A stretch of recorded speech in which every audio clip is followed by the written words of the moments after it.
I don't want to sound arrogant, but I think what it is being so good at what I do that it's just almost never enough.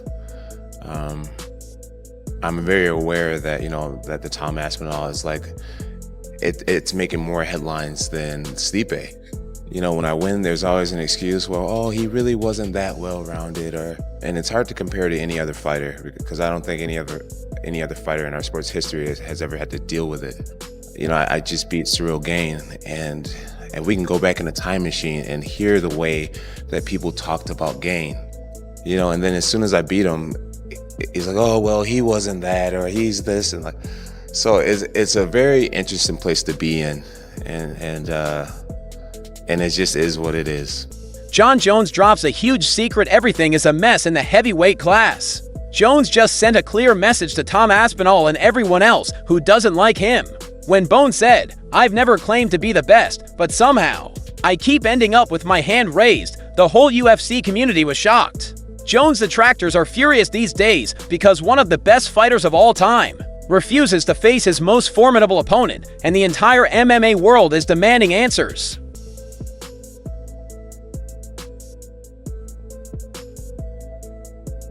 Let's catch you up on what's become the most contentious topic in recent UFC history. Jon Jones is currently the undisputed UFC heavyweight champion.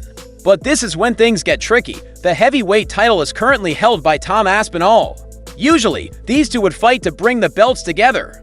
But something is not normal about this scenario. Jones has been the heavyweight champion for almost 800 days, but he has only been able to protect his title once, against Stipe Miocic at UFC 390 in November. Tom Aspinall, on the other hand, has been waiting for his chance at the undisputed title ever since he shocked everyone by knocking out Curtis Blaydes in just 60 seconds in July. Clarifying question then is, if Dana and Hunter do come to you after this fight, the figures make sense to you, would you then be open to fighting Tom Aspinall, or are you categorically thinking, he does nothing for me, I will not fight that guy? He does nothing for me. He does nothing for me. If you're a person that wants to see me really challenged, then I get it. 7 years younger, like 35 pounds bigger than me, right? I get it. It's like, wow, this John's so good. We finally found someone way younger and way bigger than him. Let's see how he does against that. I get that narrative. But for me, if you were my manager, if you were on my team, why not fight against Pereira, a guy who's the same age as you, and we walk around the same exact size? Business-wise, it makes more sense. Fight I'm gonna call him this, fight the nobody that may be more dangerous, or fight the guy with all the accolades who's incredibly dangerous, but it actually will affect your legacy. Having trouble, Jones doesn't seem willing to give him a chance, despite UFC President Dana White's statements that Jones agreed to the bout. The champion has hinted at retirement rather than face Aspinall. This has resulted in an extraordinary situation in which the heavyweight division is virtually frozen, with fans becoming increasingly agitated by the day. The tension reached new heights this weekend when Dana White announced that Jon Jones had agreed to fight Tom Aspinall. According to White, Jon Jones agreed to the fight. Jon Jones was offered the deal and accepted it. Jon agreed to fight Tom. Yes. You said that Jon agreed to fight Tom, yes? Jon agreed to fight Tom? Is that what you just said there? Before, like on the last answer, you said... Jon agreed to fight Tom, yes. So but he hasn't signed a contract, right? Yeah. That's I mean, you guys have heard me for the last however long. I said, I guarantee you this fight's going to happen. This fight's going to happen. Fight's going to happen. You guys told me the crazy shit that was going on Instagram and all these other places. But yes, I've been saying Jon is going to fight Tom. So there were some rumors out there that you guys had offered him his fuck you money and he turned it down. Unless you hear it come from here or we put out a press release, don't believe any of this bullshit. But yes, Jon agreed to fight Tom. Fact. But this is where it gets interesting. White also claimed that the UFC had agreed to pay Jones what he asked, quote, "if you money for this fight." We're talking about a gigantic payoff that would make this one of the most important fights in UFC history. Buying a little duck and just the little shit that he does, he's annoying to me, and I just don't like him.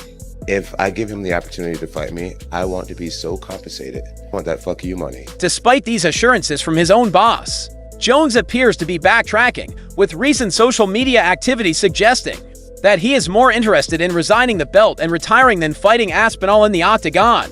Everyone is perplexed by the discrepancy between what White says happened and what Jones is actually doing. If you thought the situation couldn't get much more severe, think again. Jon Jones just sent Tom Aspinall an 8-word direct message that has the entire MMA community excited. When Aspinall said he didn't care about fighting Jones and only wanted the crown, Jones reacted brutally. Leave you with this. At the weigh-ins for the Dirty Boxing event this past Friday, the one in Miami, Jon Jones now, it has been announced as a part owner. There was a bit of a chant in attendance. You know we love the Tommy Aspinall chant. Here's Jon reacting to a chant at the weigh-ins.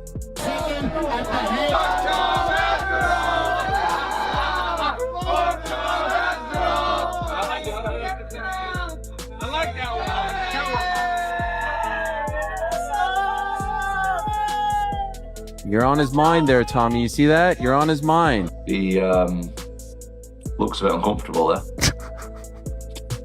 He looks a bit awkward.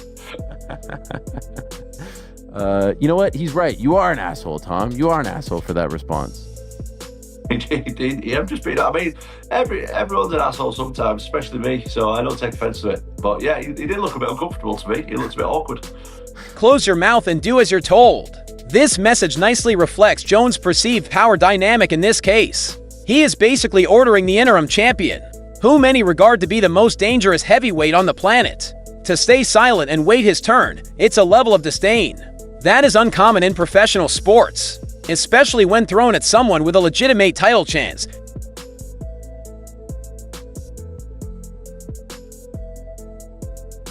Daniel Cormier, Jon Jones' old rival, isn't keeping silent about this situation. DC recently gave a blistering indictment of Jones' behavior, and he didn't hold back. Cormier made it clear what he would do if he were Jones. If I were still fighting today and Tom Aspinall was the #1 contender for the heavyweight title, I would have already faced him 100%. That's how I feel about that. We fought them all. I can tell you guys on good authority, if I was still fighting today, and I was still the heavyweight champion, and Tom Aspinall was the #1 contender, I would have already fought him. 1,000%. Cormier went even further, citing Jones' recent statements about making more money than his critics. When Jones tweeted that he earns their annual wage in a week, Cormier responded with insider information from the UFC, clearly suggesting that is not true. More importantly, Cormier addressed the elephant in the room, Jones' legacy. He said, "If you're the best, go fight him. That is how it works." Cormier thinks that if Jones retires without fighting Aspinall, he is not truly retiring. He is resigning, and for a man who has spent his entire lifetime striving to be the best, that is a devastating indictment. But at the end of the day, there's another young up-and-coming guy that Tom deserves an opportunity to fight the greatest. If you're the greatest, you go fight him. The MMA community isn't sitting back and watching this happen. A fan petition asking that the UFC strip Jon Jones of his heavyweight belt has gone fully viral, with nearly 200,000 signatures and climbing by the hour. What began as an angry scream from 20,000 fans in the first week has grown into an unstoppable movement that the UFC cannot ignore. While Dana White dismissed the petition as stupid, and Jones himself appears unconcerned about the numbers, the message is clear. Fans are fed up with the heavyweight division being kept prisoner. It's a conversation we've had many times now, the Tom Aspinall-Jon Jones fight. It's a bit different now, right? Because Jon's been tweeting a lot about the fact that he's told you his plans, he's ready to vacate the belt, and all the rest of it. He said he's ready to vacate the belt? He said he doesn't care if you strip him, he would vacate it. Crazy. Yeah, I've been busy. I haven't been keeping up with the gossip. He comes back, he's either back today or came back yesterday or whenever he's in Thailand. So he's home.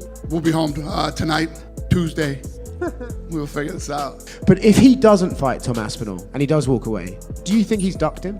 Tom Aspinall's the guy. He's the guy. Listen, if the guy wants to retire and doesn't want to fight, nothing you do. I didn't want Habib to retire. I thought DC should have stayed in it longer. So it's none of my business. I'll do what I can to make the fight if we can. If he's talking that crazy shit, I didn't realize that. That's all for now. Stay connected with us by subscribing to our YouTube channel for the most recent boxing industry news, events, and actions. And don't forget to turn on notifications to be informed when we release high-quality content. Until next time, peace.